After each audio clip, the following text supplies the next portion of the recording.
All right. Is everybody ready? All right. It is good to be with you. I'm Quentin Lucas, the mayor of Kansas City, and I'm here actually at a spot for which I have great appreciation. When they were at a previous location, City Barrel was how I survived through the pandemic. I lived a few blocks away, had the chance to go there all the time, get to know the people, get a chance to talk to the customers, the people who work there, and recognize just how core they were to our community, how important they are to the future of Kansas City, and more than anything, how important it is to us being a successful place. City Barrel, a few months ago, had the opportunity to expand here in Waldo Brookside, and they invested a lot to make sure that they could bring all of the success they have had elsewhere in Kansas City to this location. And that's a story that you see from lots of businesses all around Kansas City. People who have an idea, who see something special in a neighborhood, and who say, we want to invest and be part of it. We're proud to have them, we're proud to know you, and we're proud that Kansas City is a place with businesses like this one. However, there are challenges. And in recent weeks, really recent months, we have seen a lot of challenges. Burglaries, small business break-ins, vandalism, any number of issues that are impacting our businesses throughout Kansas City. So myself, my colleagues on the City Council, who you'll be hearing from, and others, have said, how can we try to help out? Certainly, there is always the important work to do, from law enforcement, from incarceration, and I've talked a lot this week about making sure that we open up more detention opportunities, making sure that we are doing the enforcement work that's necessary, giving adequate patrols, and we will never shirk on our responsibility as a community to keep people safe. But another thing in talking to local businesses, particularly small businesses that I've heard from people, is that occasionally you need a little bit of help. When you have a break-in like this one, and you're already living on narrow margins, on thin margins, maybe that extra few $1,000s doesn't seem like a lot to others, but it's a lot to you. That's why today we're talking about and announcing, and I'll be introducing by ordinance, a program that allows us to allow businesses to get back to work. We're calling it the Back to Business Fund. I want to thank our Small Business Commission in Kansas City, Nia Richardson, and our business office in Kansas City, and so many who have done the work to make sure we could get here. Under the Back to Business Fund, the city will be awarding grants of $3,000 to help, up to $3,000, to help eligible businesses recover from burglaries and vandalism. What does that help look like? That help looks like things like fixing broken windows, doors, locks, graffiti, and murals that are damaged by vandalism. There's also in this program an up to $5,000 amount eligible for certain security measures to prevent future property crimes. That includes security cameras and locks and more. So we want to make sure that we're looking at the prevention side, that's the fund and the applications that are up to $5,000, and also how people recover. That's what's up to $3,000. To the question of is this everything, the answer is no. Again, we know we have a lot of work to do. We need to, step one, make sure that this is a city that's safer. We need to make sure that those who are offending these situations not only face repercussions, but frankly that we're finding ways to prevent them doing this in the first place. And that is a longer conversation and the work we do every day. And more than anything, we need to make sure that we continue to listen to our businesses. Probably the most amazing or impressive or touching thing about this today, just having a chance to talk to some of these business people who usually I come and see when I'm here to get a beer or something like that, or at one of their establishments. They're some of the most optimistic people about Kansas City and its future. And I think the reason we're doing this today is because in return, we're optimistic about them. So I thank you all for being here today. We have a few speakers, and then I'm sure my city council colleagues will be joining us, Nia Richardson and Joe Giamanco. And I think what I will do is go slightly out of order, make sure you can hear from Joe, followed by Nia with some program details, the city council, and then we'll come back with questions. So Brother Joe, you're up, man. Thank you, Mr. Mayor. Appreciate it. Guys, thanks for being here and hearing the mayor out on this program. City Barrel started with a dream 6 years ago to impact the community, to touch people in a way that we were able to bring food and beer together. These kind of things nourish the soul. They bring it out. When we came to the Waldo Brookside neighborhood, this was already a space that the community had developed. John Couture over at Beer Station, this was a gathering spot. It was where things were talked about and moving forward. It's extremely upsetting to have something like this happen to you. We as business owners wear so many hats I'm a plumber, I'm an electrician, I'm a confidant, I'm a friend. Overall, we're business owners and we do almost anything. Whenever things come out and distract us, that is the hardest part that we can do. We're here for our staff and we're here for the community. Programs like this allow us to be able to refocus on what we need to do.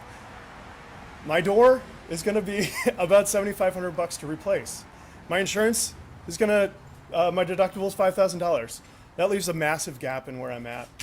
Programs like this are going to help at least us, small businesses like a restaurant that already runs on extremely low margins, kind of get through. I'm really grateful for this. It helps us move forward. The other thing that's wonderful about this program is that it's not just focused on, say, the Waldo or Brookside neighborhood. These problems are hitting East Crossroads. They're hitting Beacon Hill. They're going into the West Bottoms. And so this kind of program being citywide is going to help out everything. And it's probably done by a few group of individuals that are, I don't know, looking for something that's not there.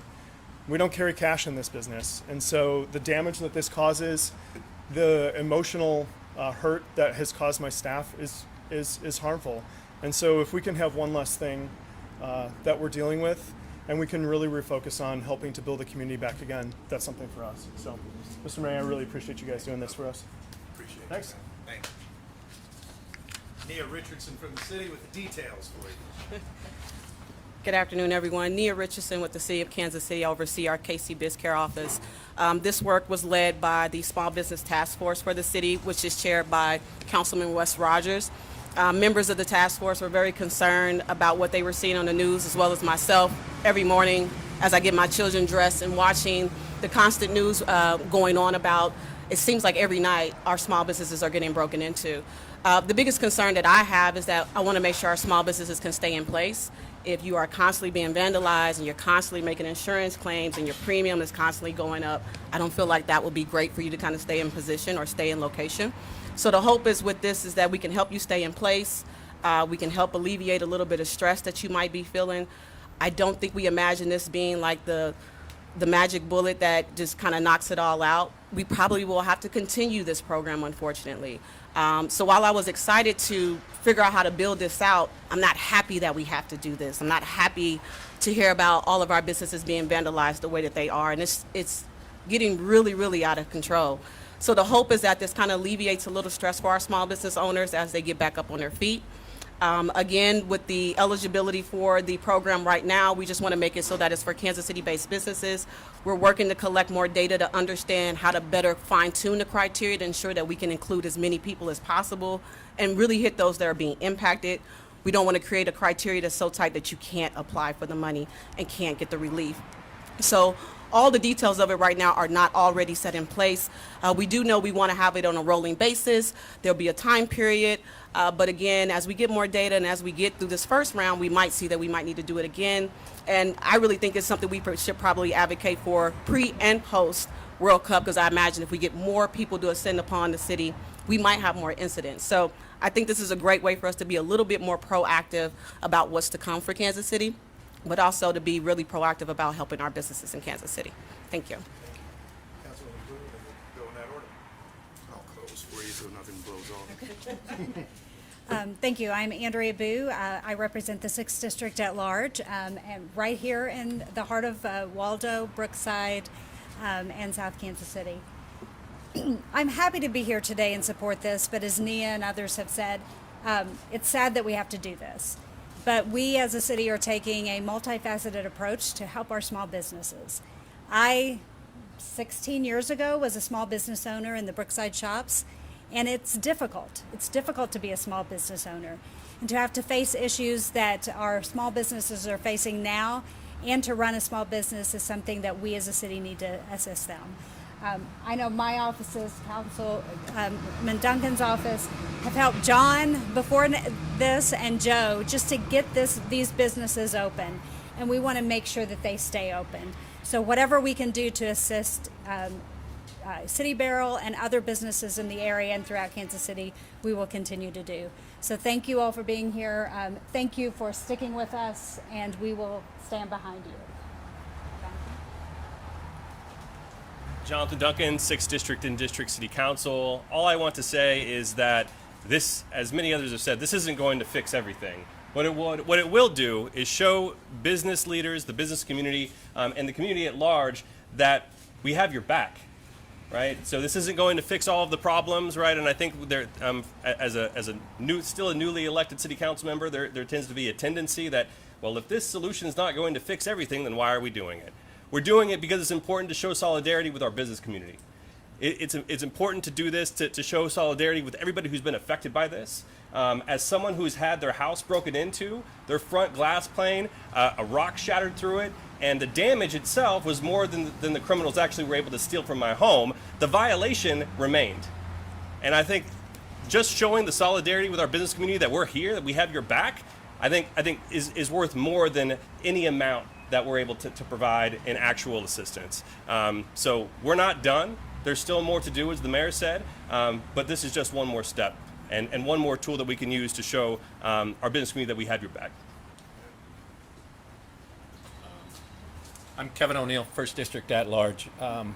This is my fifth year on council.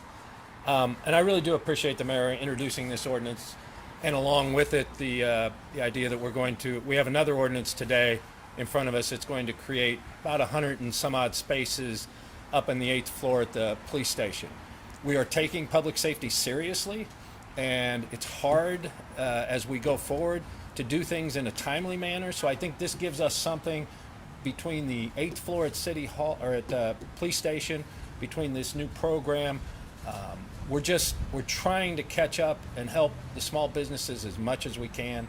And these are two ways. I think getting criminals off the street and helping those that are victims and criminalized by that, we need to continue to do. So thank you for all being here, and I would introduce my colleague, Wes Rogers. I wasn't planning on saying anything, but I will follow up on a few things that other folks have said. Obviously, we've got a problem. It's a multifaceted approach. A few things that haven't been mentioned. We're building a new low-barrier shelter, which will help a lot. The state's building a 300-bed mental health facility, which will help a lot. We're going to repurpose the 8th floor of a building to put in 144 new short-term jail beds. That's going to help a lot. This grant program is going to help a lot. We just gave the police officers a big raise. That's going to help a lot. So be patient. We're going to fix it. Thank you. Thank you so much. One final thing, and then we'll open up for questions. The other thing that those of you in the public can do is simple. Come to these businesses. Come shop, come eat, come buy whatever. Come by City Barrel and McLean's and everything all around. Come through every part of the city, because as was noted by Joe, we're seeing this in every part of the city. With that, we'll take any questions from you. Yes? Mr. Mayor, I did want to ask, my understanding is you have a pool of about $325,000. Yes. Obviously, given the magnitude of this problem, it seems like that money could go very quickly. My other part of the question would be, for people like Joe, how quickly can they get their money? I'm sure there's some kind of a process where they have to apply for Yep. it, and I think the council still has to approve it, which could be like a week from Yep. today, perhaps. What are we looking at for someone like Joe to be able to have money in his hand? On the first point, in terms of the total volume of the program, I think, as was noted by some of my colleagues, we recognize that it is not enough money to solve every issue that businesses have faced. We think that this is a step in the right direction. It is giving some relief, but we recognize that it cannot give total relief. We wanted to get an amount that allowed us to, I think, address concerns and issues at a number of businesses. You can do the math, but I think this gives us about 100 to 150 businesses is what I'm seeing if the grants hit at the level that we're thinking. And hopefully that also gives us a chance to build up a good program that's a template for future budget conversations, as Ms. Richardson noted. In terms of the timing at issue, just kind of doing the math. Yeah, it'd be introduced today. Hopefully it's at City Council's committee next week. Passes, then you're by next Thursday. You wait a few more days to get it done, then Ms. Richardson's people get to work, be early October. Thank you. So we would look by early October, there'd be an application process, which is very similar to the city's outdoor dining program. We did that just, I think, a few months ago. And so you would look at that same thing in terms of us reviewing and making sure we get that done quickly. Yes? Joe talked about his insurance possibly going up. Any concerns as to deter future entrepreneurs from setting up shop in the city? On our part? Okay. Do you want me to talk? Yeah, sure. The mayor and everybody keeps talking about this is part of a problem. I think concerns happen if people aren't reactive or helping. This is, and in small business, you have a significant problem and you triage it in a way, and then you want to prevent the problem. You never want it to happen again. This, just like our wood door, is a great example of it. Broken glass, just like a broken bone, it can be repaired, it can heal. But if I can never even recover from that initially, then I would never want to take more opportunities. And so, yes, I know that this money is not going to solve that problem, but it does give me at least some alleviation in knowing that the city does have my back, it pushes forward on it. So that's why I like this program.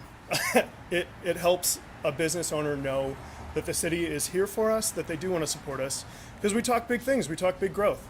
And so seeing this kind of commitment, either financially or even, we have the council people that come here. It's wonderful that they support and they're in the community and involving themselves. That shows me that the city is invested in us and encourages me that the best thing that you can do for a small business is to get referrals. And another business owner telling another business owner, I've had a great experience here in Kansas City, is the ultimate and best way to get more businesses here, which is going to be what's going to help grow KC. So. Would you add security, Joe? Security? Yeah, is that part of the program? Would you add any additional? The people won't break into something if there's a lock on it. In general, you're small criminals, young kids are just going to look at it, and maybe we were all young once and we did dumb things that we couldn't. But if the lock was on something, I was going to break into something. But the hardcore people, yes, we need to do something so that it really deters them. So additional security cameras, absolutely. My security system here cost me $10,000 to put into place, and the one I wanted was 20. So like, absolutely, I have more cameras that I would love to put out here. Not only for that, but it's for the safety. If a neighbor, something happens, people slip, I don't know, it's just available for you. So for me, the added security is another like great benefit. Why not? Did you get video of the guys? Hold on real quick. We won't even go to that. Yeah, What's, sorry. yeah, what you I have got? a question for you, Mayor. What do you say to people in predominantly black communities who say that this crime and this vandalism has been happening this year, earlier this year, for years, Yep. and for years you guys didn't do anything about it, but because now it's happening in a certain area, you're stepping up and you're helping businesses. What would you say to those small businesses? So, look, my entire life, really, but I'll just go with my time in public service. I represented the 3rd District at large and East Side District. We have worked for years to make sure that we can do improvements and investments up and down the Prospect Corridor, and I've been proud of that. We have, and actually, some of y'all were with me a few weeks ago when we were at 31st and Prospect talking about ways that we can invest mightily to protect businesses there. This is not a one part of the city issue. This is a recognition that we have had a lot of small businesses throughout Kansas City that have been hit. And so, to me, this isn't about Brookside and Waldo or East Crossroads or any individual neighborhood. This is actually about how can we step up for our businesses in Kansas City. And that is something that we will do again and again, no matter where challenges are presenting themselves. In terms of, have we had attention to small businesses before, or have we looked at violent crime issues? I would challenge you to suggest that yes, we have. Earlier this week, there was a separate press conference about another announcement for more money on Prospect to try to address transportation issues, to make it safer. We're in an area where we've had a lot of vehicular tragedies. Running a city is a big job. That's what all these people are challenged with each and every day. But we are trying to create programs that are good for every part of the city, whether you are black, white, what have you. And I think this is the type of program that can do it. Is every business technically able to get this money if either they've been broken in this period that you've laid out, Yep. or they make security improvements? So does that mean technically every small business in Kansas City is eligible for these funds? It's like every grant that you have ever seen before, meaning that certainly there's an application process, assuming they follow all of the right rules and regulation, everybody's an eligible applicant until such time as you have an exhaustion of funds. And so that's the way it would lay out, much like almost any other grant opportunity that you have at the local, state, or federal level. Yes, ma'am. Consequences, there's been discussion of it's just catch and release. We find the criminal, they get arrested, and then they're just back on the streets. How is this going to be different? I know you're working on the 8th floor, but how can you encourage business owners that you're also trying to stop the people doing this? Well, separately from this program, and I think this is an important program to say that we are with you to businesses and that we stand with you and that we're supporting your recovery. In terms of the criminal justice system, the city is going to do everything that it can to make sure that we are ensuring that there are consequences. One of those consequences is an arrest, and there has been a question for years as to where those arrestees go. We are making sure that at least there is some space for someone who has committed some sort of criminal offense to go to a timeout type of area. And so that is one reason that we're having a conversation noted by Councilman O'Neill earlier. I think another thing that we are doing, and we've had a number of meetings this week, both with the Board of Police Commissioners, City Council itself in the evening, seeing everything we can do to make sure that we are aggressively helping to prevent crime, helping to ensure that a lot of the conditions that lead to crime are not ones that are easy and accessible here in Kansas City, and that people know that this is a city that you don't play around in. We got a lot of work to do to catch up to that. But I would hope that people see the sheer amount of interest and energy that we've had, whether it be on Prospect or on Gregory, is the sort of thing that is showing that all of us who are in this system do care. And, one other thing that I would say is this.